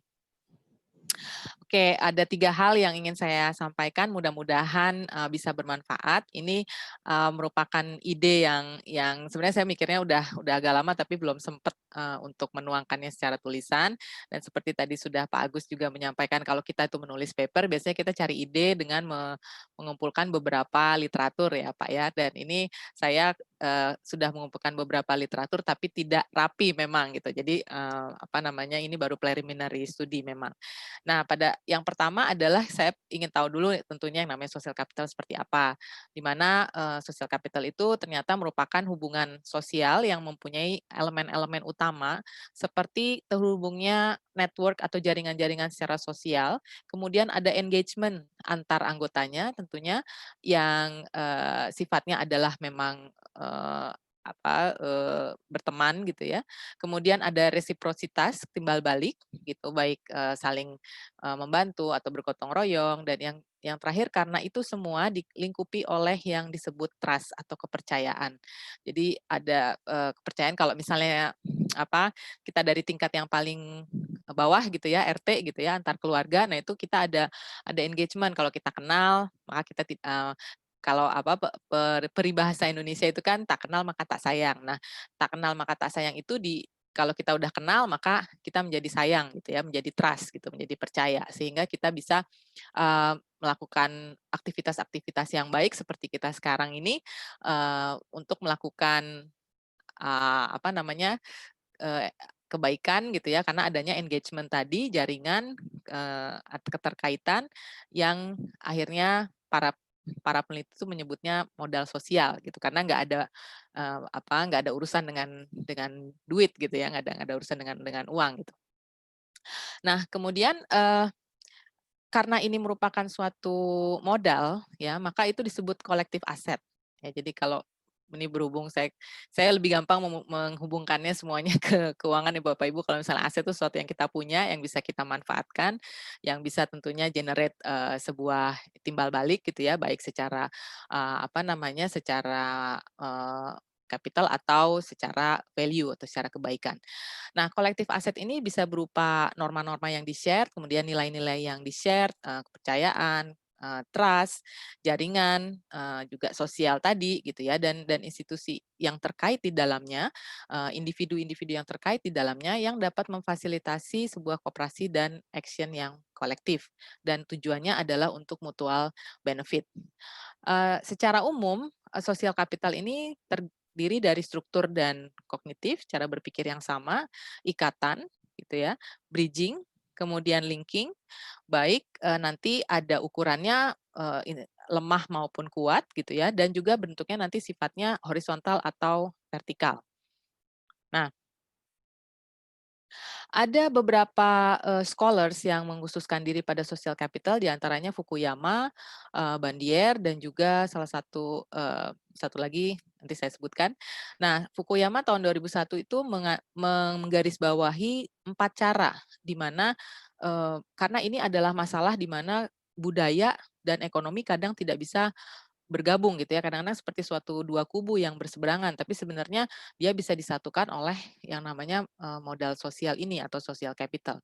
Nah, Fukuyama mengatakan bahwa ada 4 cara di mana budaya bisa berhubungan dengan perilaku ekonomi, yaitu yang memberikan impact kepada organisasi dan produksi, nanti kaitannya dengan produksi dan jasa tentunya, sebuah sikap atau attitude yang terkait dengan pekerjaan dan konsumsi, dan kemudian yang ketiga adalah abilitas untuk menciptakan dan memanage institusi tersebut, dan yang keempat adalah sebuah penciptaan atau kreasi dari social network tersebut. Ini nanti juga kita lihat tadi kita sudah mendengarkan Bu Pantri bagaimana BINUS melakukan komunitas komunitas development karena adanya tadi ya bagaimana menghubungkan, memberdayakan gitu ya antara sumber daya yang ada, aset kolektivitas aset tadi dengan economic behavior. Tentunya sekarang saat ini seperti sudah dikatakan belum komersialisasi, tapi setidaknya mereka sudah punya modal gitu ya yang berasal dari kekuatan mereka sendiri. Nah, kemudian yang berikutnya Coleman dia mengatakan juga bahwa social capital-nya harusnya bisa mempunyai peranan yang signifikan untuk menyediakan akses kepada informasi, misalnya meningkatnya keterikatan sosial atau social cohesion, civic engagement yang lebih baik gitu ya, yang tadinya kita nggak kenal jadi kenal, kita yang tadinya nggak tahu kita jadi bantu gitu ya, sehingga yang tadinya sedikit akhirnya menjadi banyak dan menjadi gerakan sosial yang tentunya bisa membawa masyarakat tadi ke arah yang lebih baik. Uh, Scholars yang lain, Bourdieu tahun 1986 gitu ya, ada mengatakan ada 3 elemen di dalam social capital. Ya, apa namanya, yang pertama adalah social relationship atau hubungan sosial yang memungkinkan para pelakunya itu mendapatkan akses kepada resource yang tadinya dipunyai oleh masing-masing associate. Nah, kemudian yang kedua adalah jumlah dari resource tersebut itu dihasilkan merupakan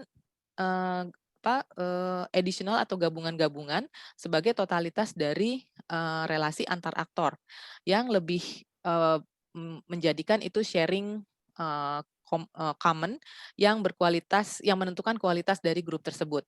Jadi kalau misalnya kita lihat ada kalau kita bicara apa namanya kota gitu ya, ada kota yang maju, ada kota yang belum maju. Nah, itu karena memang ada perbedaan antara kualitas ikatan di antara masing-masing anggotanya. Dan kemudian kembali lagi kualitas dari masing-masing resource tersebut. Nah, UNESCO tahun 2002 juga akhirnya menyatakan bahwa studi empirik yang dilakukan itu mempunyai menunjukkan efek yang positif ya dari adanya social capital terhadap kesehatan, outcome pendidikan, kesejahteraan sosial, dan juga mengurangi pelarian pajak gitu ya. Jadi karena memang mungkin kadang-kadang charity itu untuk orang-orang yang income-nya harus dikurangin gitu ya, berakibat pada apa istilahnya pengurangan pajak. Nah, itu juga mengurangi karena kita berangkatnya untuk kepentingan bersama. Nah, sehingga social capital itu mempunyai potensi yang bisa memberikan daya gitu ya yang cukup kuat untuk sebuah pembangunan, dan itu bisa juga meningkatkan outcome secara ekonomik baik dari tingkat mikro maupun tingkat makro. Itu menurut Rodrik tahun 1998. Berikutnya ada beberapa lagi scholar seperti Adler dan Kohn 2002, kemudian Kumar 2017, yang pada intinya sama menyatakan bahwa social capital itu merupakan set dari beberapa sumber daya ya dari komunitas yang dapat meningkatkan kesejahteraan. Nah, kemudian saya kaitkan dengan literasi keuangan ya. Mungkin kita sudah apa namanya, kita sering dengar ya, tapi apa sih itu gitu. Saya juga penasaran kenapa sih gitu ya. Katanya Indonesia literasi keuangannya sudah baik, tapi kok masih banyak yang belum bisa akses kepada sumber daya atau informasi sekalipun dan sebagainya. Nah, saya ambil dari literatur yang terkini ya, Garg dan Singh tahun 2018 mengatakan bahwa financial literacy adalah knowledge dan understanding mengenai konsep-konsep keuangan dan risikonya. Dan kemudian juga terdiri dari skills berupa motivasi dan confidence untuk mengaplikasikan knowledge tersebut. Dan yang ketiga itu adalah apa namanya attitude ya, bagaimana dia mengambil keputusan di antara berbagai macam pilihan yang ada untuk meningkatkan financial well-being-nya gitu ya, untuk baik dari individu maupun masyarakat untuk bisa meningkatkan partisipasi masing-masing anggotanya di dalam kehidupan ekonomi. Sehingga financial literasi tersebut kalau bisa kita simpulkan bahwa adalah gabungan dari knowledge, skills, attitude, dan juga behavior. Dan saat ini kita sudah bergerak ya, knowledge, skill, dan attitude dan behavior ini sudah bergerak menuju ke digital literasi keuangan. Nah, ini ada yang menarik dari penelitian Asaraf Zafar, Irani Zahir, Wikrodi dan Visan tahun 2018. Penelitian ini menyatakan bahwa financial literacy akan mempengaruhi financial inclusion dengan baik karena adanya moderasi dari social capital, gitu ya, dengan masing-masing berdasarkan demografik yang berbeda, berdasarkan umur, gender, dan juga kebangsaan ya, apa namanya, warganegaraan. Nah, ini sangat sangat menarik sekali karena ternyata tahun 2018 sudah ada peneliti yang ingin mengecek gitu ya, walaupun ini masih berupa konsep, belum ada empiriknya, di mana ini social capital adalah merupakan moderasi dari financial literacy dan inclusion. Jadi financial literacy sendiri kalau kita dikatakan sudah baik, 70%, 80%, belum berarti sesuatu gitu ya, karena tujuannya sebenarnya adalah financial well-being. Nah, berdasarkan dari situ saya berpikir-pikir nih, baru punya ide gitu ya Bapak Ibu, saya juga saya jadi berpikir bahwa mungkin nggak sih kalau misalnya saya membangun framework seperti ini, jadi awalnya financial literacy, kemudian inclusion, dan terakhir adalah financial well-being, di mana ini adalah kita arah larinya nanti bisa salah satu memenuhinya adalah Sustainable Development Goals berupa berkurangnya koefisien Gini dan lain sebagainya. Dan sementara untuk financial literacy sendiri terdiri dari knowledge, skills, attitude, dan behavior. Sementara financial inclusion adalah inklusi di mana keterkaitan atau pemahaman dan penggunaan produk-produk keuangan dari produk dan jasanya, jadi bukan hanya produknya tapi juga jasanya. Produknya juga bukan produk tabungan dan investasi saja, tapi juga servis seperti misalnya IPO untuk perusahaan-perusahaan yang menengah ya, karena banyak juga yang masih belum berani ya. Jadi kalau misalnya kita lihat nanti kalau kita bicara level yang paling bawah itu adalah yang mikro misalnya. Keluarga bergabung menjadi klaster, misalnya klaster bergabung menjadi UMKM misalnya seperti itu ya. Kemudian UMKM ini juga ada tahap-tahap, ada tingkatannya gitu ya. Nah, itu bisa menjadi sebuah satu topik penelitian yang menarik. Dan ini semua dimoderasi oleh social capital ya, dan juga teknologi, karena kita tidak mungkin bicara semua ini tanpa adanya teknologi atau digital platform. Jadi saya mengusung teknologi dan social capital sebagai moderasi masing-masing hubungan tersebut. Nah, saat ini kita lihat literasi keuangan menurut BI dan OJK ada sedikit perbedaan, di mana kalau menurut BI itu adalah membankkan semua orang yang tadinya unbanked population menjadi bank population, gitu ya. Sementara kalau dari OJK itu melihat individu kalau dia udah punya income, apa yang akan dilakukan oleh income itu sesuai dengan siklus hidupnya si individu tersebut, ya. Jadi, nah ini kalau misalnya kita bisa gabungkan itu menjadi sebuah konsep penelitian yang tentunya tidak bisa jadi sekali, ya mungkin ada beberapa paper jadinya gitu ya. Nah ini akan menarik sekali. Nah kesimpulannya mudah-mudahan gitu ya, social capital adalah modal sosial, yaitu modal yang sudah dimiliki bangsa kita. Sebenarnya kita udah punya gitu ya, berupa network, engagement, shared values, dan kolaboratif. Kita dulu punya koperasi ya, koperasi itu sebenarnya baik sekali untuk menggather nilai-nilai bangsa yang dari dulu itu, tapi memang saat ini mungkin harus di rejuvenate gitu ya, karena dianggap tidak lagi dapat menjawab tantangan zaman, padahal sebenarnya bisa ya. Nah kemudian yang kedua, literasi keuangan adalah modal untuk inklusi keuangan, di mana inklusi keuangan adalah modal untuk keuangan yang sejahtera.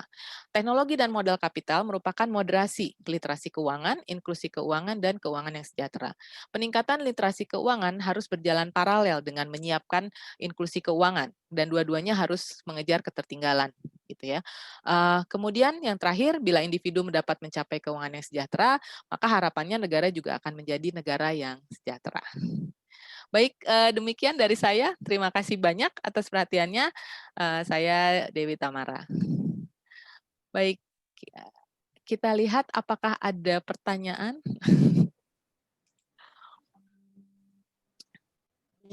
Silakan Bapak Ibu jika ada pertanyaan. Terima kasih Bu Dewi. Ya, terima kasih Bu Pantri. Menarik sekali framework-nya, bisa kita jajaki bersama mungkin ya. Iya, betul Bu. Saya tanya Bu. Silakan Pak. Saya tanya sama Ibu Tantri yang berkaitan dengan taman RPTRA Pak. RPTRA. Ya, Taman Ramah Terbuka Anak ya. Ya, gini Bu. Di DKI itu kan ada 5 wilayah. Iya. Nah, di setiap wilayah di DKI itu pasti ada RPTRA. Iya, betul. Sebab apa? Sebab di wilayah DKI tempat permainan anak itu sudah tidak ada. Tidak ada. Lapangan udah nggak ada ya Pak? Lapangan sudah nggak ada. Iya, betul. Nah, lalu dengan kondisi RPTRA diharapkan di setiap wilayah itu harus dan bisa memberdayakan ruang tersebut untuk dibuat permainan atau diberdayakan, difungsikan agar masyarakat yang sekitarnya tadi tidak punya tempat bermain anak-anaknya bisa memfungsikan sehingga ada sedikit nilai kebahagiaan dan kegembiraan kepada anak karena ada tempat bermain. apapun lah permainannya. Nah, saya pernah datang ke tempat Air Petra, nggak jauh dari rumah saya di Cililitan tuh juga ada Air Petra. Nah, pertanyaan saya gini Bu, di Air Petra itu kan ada beberapa tempat yang memang bisa difungsikan dalam rangka interaksi dan komunikasi di antara sesama anak-anak atau tempat permainan. Nah, ibu-ibunya sore hari misalnya sambil dia jogging atau barangkali bawa anaknya main-main, kasih apa namanya makanan gitu ya untuk sambil main. Nah, di samping itu juga di Air Petra itu selalu ada ruang terbuka atau ruang tertutup untuk mengadakan pertemuan yang diagendakan oleh kecamatan atau lingkungan yang ada di sekitar. Nah, apakah sudah efektif tingkat kenyamanan dan kebahagiaan daripada masyarakat yang notabene setiap wilayah itu tidak punya tempat untuk membahagiakan diri, apalagi tempat bermain. Karena di tempat saya Air Petra itu cuma adanya tempat main lapangan sepak bola futsal sama lari-lari jogging aja. Ya, jogging track ya. Iya. Ya. Nah, sekaligus dengan ini tempat lari di tempat apa segala macam. Nah, itu kan semua difasilitasi oleh pemerintah daerah dan pemerintah bagaimana memberdayakan lingkungan itu agar memang punya daya tarik dan bermanfaat sehingga tidak perlu dipromosikan lagi dengan serta-merta dia datang dengan sendirinya. Ya. Itu Bu. Terima kasih. Terima kasih Pak Marta untuk pertanyaannya. Silakan, memang Bu. ya makasih Bu Dewi.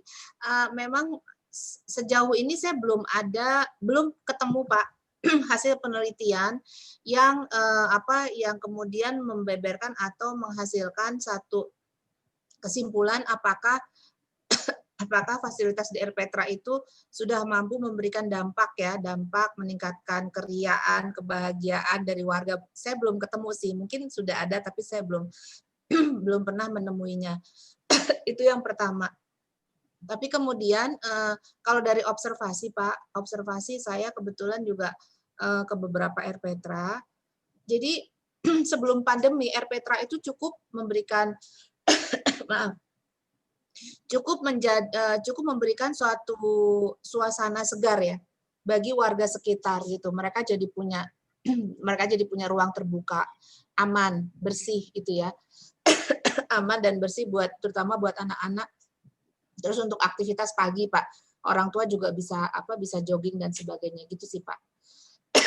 Mohon maaf Pak, saya minum dulu ya. Ya, silakan Bu.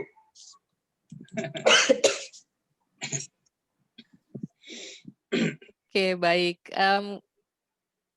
Sambil menunggu, mungkin ada pertanyaan yang bisa ditulis dulu di chat box untuk Bapak Ibu.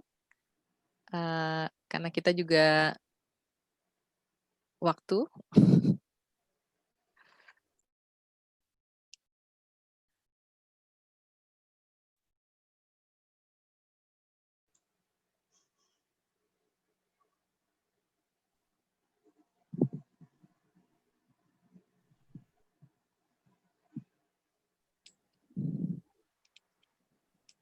Oke. Ya mungkin sedikit lagi Pak Marta. Jadi dari beberapa observasi itu Air Petra cukup bisa memberikan suatu kenyamanan lah ya untuk warga sekitar. Dan yang pasti tidak hanya warga sekitar. Jadi di Air Petra Baung itu juga dikunjungi oleh warga di luar area gitu ya. Mereka pagi-pagi jogging karena emang Air Petra dikondisikan itu menarik, terjaga gitu ya. Walaupun kemudian suasana pandemi hit gitu ya memukul kita semua sehingga Air Petra ditutup gitu, terutama untuk aktivitas anak gitu. Tadinya ada mereka punya, jadi pengurus Air Petra tuh digaji Pak gitu ya, digaji. Dia sama Pemda. ya digaji oleh Pemda dan mereka diwajibkan untuk memiliki program gitu. Program kemudian ada KPI-nya juga sih gitu ya. Jadi salah satu KPI itu adalah bagaimana tingkat keramaian gitu ya. Mungkin kalau mengadakan kursus bukan kursus sih, latihan menari buat anak-anak gitu ya. Latihan menari buat anak-anak itu berapa pesertanya, kemudian apakah berjalan rutin, seperti itu sih salah satunya. Jadi saya rasa yang tadi Bapak sampaikan fenomenanya sudah ada Pak, ya sudah ada. Jadi menjadi pusat kegiatan, pusat mungkin antara ibu-ibu lagi di sana saling cerita idenya apa, terus juga pusat pembelajaran karena tidak hanya anak-anak saja yang belajar kursus menari, kursus menggambar, lomba menggambar, tapi juga ada beberapa RPTRA yang memberikan kursus buat ibu-ibu, kursus bikin bolu gitu ya, bikin kue juga pernah ada. Jadi sebagai pusat mungkin secara sederhana ya atau tahap awal pusat kreativitas sih sudah ada di situ gitu ya. Tapi perlu ditingkatkan mungkin ya Bu Dewi dan Bapak Ibu sekalian ya agar fungsinya itu menjadi maksimal gitu. Yang jelas sih di sekitar RPTRA pasti banyak jajanan gitu loh. Yeah. Pasti banyak makanan gitu dan itu kalau kita tata gitu ya. Nah, itu bisa menjadi yang tadi misalnya menimbulkan suatu ekosistem peningkatan ekonomi dan pemberdayaan di masyarakat sekitar gitu. Ini memang harus perlu upaya dan tindak lanjut gitu. Gitu Pak Marta, terima kasih. Ya. Ya. Saya Memang boleh nanya nggak Bu nanti? Oh, silakan Pak. Saya Ini temu rindunya saling peneliti ya Pak. Iya. Saya tertarik dengan materinya Bu Pentri terkait dengan RPTRA itu ya. Saya jadi teringat zaman dulu itu ada dikenal namanya Balai Rakyat dan juga gelanggang remaja. Apakah RPTRA itu merupakan proses transformasi dari Balai Rakyat ataupun juga gelanggang remaja? Karena zaman dulu juga memang tahun 70-an itu merupakan sarana aktivitas yang memang berguna bagi warga sekitar. Ataukah memang RPTRA itu merupakan bentuk baru ya, bukan suatu bentuk transformasi. Jadi sesuatu yang berbeda dari Balai Rakyat ataupun gelanggang remaja seperti itu. Iya. Karena waktu zaman saya muda seperti itu, kenalnya gelanggang remaja atau Balai Rakyat. Iya, saya juga ingat sih Pak dulu ada gelanggang remaja ya. Saya rasa ya Pak ya, tapi saya juga belum pasti ya, tapi saya rasa RPTRA adalah bentuk tersendiri. Jadi memang gini, keprihatinan ya Pemda bahwa anak-anak itu kan sekarang tidak ada tempat lagi bermain terbuka dan ramah Pak. Ramah itu dalam arti aman, bersih ya, aman, bersih gitu ya. Itu tidak ada. Sementara kita tumbuh ini kan saat ini generasi kita tumbuh itu dengan dengan masa kecil yang cukup bahagia ya. Main di lapangan, main di selokan, main di rawa, bahkan ya bawa ban. Nah, sekarang sehingga di beberapa dasar waktu itu Pemda kemudian membangun RPTRA itu perilaku anak-anak yang mendapat pembelajaran di lingkungan ya yang aman itu terbawa sampai nanti dewasa gitu loh. Menjadikan mereka itu juga lebih mampu beradaptasi gitu ya dengan dengan lingkungan, baik itu lingkungan sosial maupun lingkungan profesional di mana dia tempat bekerja. Sementara anak-anak yang sekarang itu boro-boro gitu ya, bisa bermain di lapangan, rumahnya aja mungkin terbatas gitu, tidak punya halaman gitu ya, sehingga mereka aktivitasnya hanya di sekolah dan di rumah, di dalam rumah gitu. Nah, ini yang mengkhawatirkan gitu ya. Nanti besarnya gimana mereka bisa beradaptasi, sementara daya survive itu bukan hanya di intelektual akademis ya, tapi lebih kepada intelektual sosial gitu. Nah, itulah yang menjadi dasar Pak pembangunan RPTRA gitu loh. Jadi setidaknya dalam satu level kabupaten gitu ya, itu ada satu RPTRA. Tadinya rencananya seperti itu, tapi sekarang perkembangannya saya tidak mengikuti lagi apakah ada lagi dibukanya RPTRA baru. Tapi yang jelas sih RPTRA yang lama masih dikelola dengan baik sih gitu. Jadi kalau dulu saya juga ingat Pak ada gelanggang remaja, itu beda, apalagi Pak yang tadi Balai Rakyat lebih kepada biasanya di kelurahan ya Pak. Biasanya kalau balai rakyat nanti orang tua kita biasanya malam setelah Isya diundang gitu ya. Ada masalah apa, mau gotong royong, mau bangun musola atau mau bangun memperbaikan jalan. Jadi kalau balai rakyat mungkin lebih kepada komunitas orang tua ya, mungkin ya pranata desa dengan warganya. Tapi kalau RPTRA khusus Pak, usia PAUD. Tadinya gitu, tapi ini kemudian diekspan karena memang fasilitasnya bagus. Kenapa tidak ke remajanya? Akhirnya sekarang Karang Taruna juga gabung ke RPTRA gitu untuk fasilitasnya gitu ya. Terus juga ibu-ibu tadinya ada kursus juga di RPTRA. Akhirnya seperti itu sih. Tapi main functionnya adalah sebetulnya tetap untuk anak-anak usia dini gitu. Demikian Pak Amir kira-kira. Terima kasih Bu. Sama Pak. Bu Pantri, sorry nih, kalau saya kok melihatnya justru beda sih Bu. Kalau saya melihatnya RPTRA ini adalah upaya dari pemerintah gitu ya untuk menghidupkan kembali yang ruang publik tadi untuk anak gitu. Karena waktu saya kecil saya tinggal di komplek itu ada lapangan badminton gitu ya. Itu dipakai buat segala macam gitu ya. Dan itu udah berupa RPTRA. Kalau sekarang mungkin namanya RPTRA, tapi kalau dulu enggak, cuman lapangan badminton, terus kadang-kadang jadi lapangan voli gitu ya, kadang-kadang juga pokoknya macam-macam gitu, kegiatan 17 Agustus di situ gitu. Jadi semua anak-anak main di situ gitu ya. Kalau di komplek kan biasanya gedenya bareng gitu ya. Iya, betul. Ya kan. Nah, saya sih ngeliatnya karena itu hilang, itu berkurang gitu ya, sehingga harus diupayakan lagi gitu loh. Dan dulu kan kalau misalnya kita ada acara itu sifatnya sosial ya, kita udah tahu gotong royong gitu kan, guyup gitu. Bahkan kita sumbang ini dengan tanpa harus ada himbauan gitu ya. Nah kalau sekarang ini kan ya pegawainya RPT aja digaji gitu, artinya kan memang harus diupayakan supaya usaha untuk memberikan lingkungan yang aman dan nyaman untuk anak-anak itu jadi tercapai gitu. Sementara jadi menurut saya sih bentuknya sih sama, cuman memang bertransformasi menjadi bentuk RPTRA gitu. Tapi sebenarnya spiritnya sama gitu, supaya anak-anak masih bisa menikmati hidup di luar rumah lah gitu ya kan, main di luar sama temennya, ketemu gitu kan, kalah main ngambek gitu kan. Kalau sekarang kan nggak bisa, anak-anak semuanya main sendiri gitu, main online gitu kan. Iya betul Bu. Gitu kan. Ya mungkin iya betul juga ya Bu ya, atau mungkin ada overlap ya antara fungsi gitu. Yang penting memang ada satu wadah gitu ya, satu tempat gitu yang tadi terbuka dan aman gitu ya, dan aman. Konsepnya mungkin seperti itu. Nanti kemudian kalau fungsinya bisa main functionnya adalah untuk anak-anak, tapi kemudian bisa gabung di situ, di-extend ke remaja, kemudian ke orang tua. Saya rasa sih banyak sekali overlap banyak sekali yang bisa dimanfaatkan ya. Iya betul. Karena biasanya habis itu kalau ada crowd ada tukang jualan misalnya. Nah iya, ada tukang jualan, dan tukang jualannya juga warga gitu loh biasanya. Iya gitu, itu yang terjadi sih. Kadang-kadang pakai pameran Bu. Iya Pak, biasanya kalau itu banyak pasar kaget. Iya.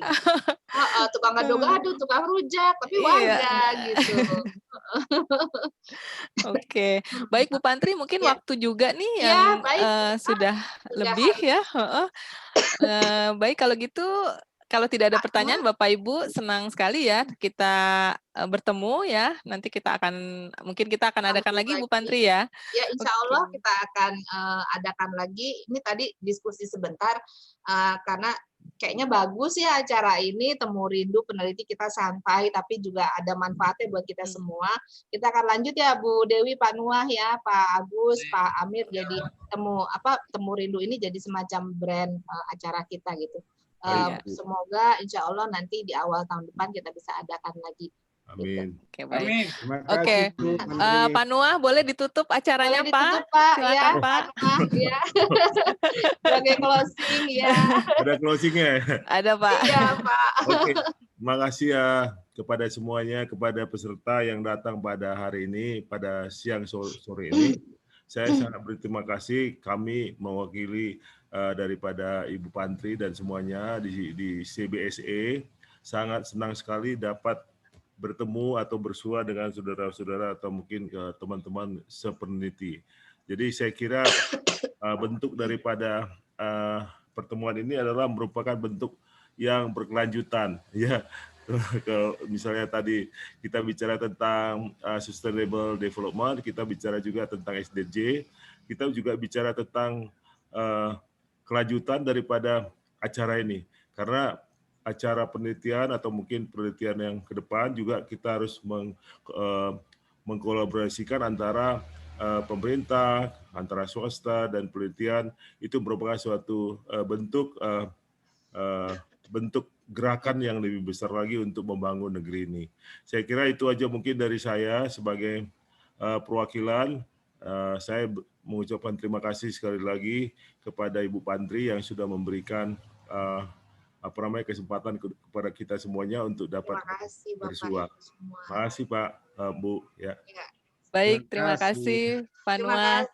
Oke, dengan demikian acara kita berakhir. Foto bareng yuk. Ya, foto Bapak bareng. Ibu. Ya. Silakan dibuka videonya. Bapak Ibu, kita foto bareng. Ya. Oke, baik. Silakan dibuka. Udah cocok? Belum semua. Oke ya, kita mulai ya. Kita foto ya. 1, 2, 3.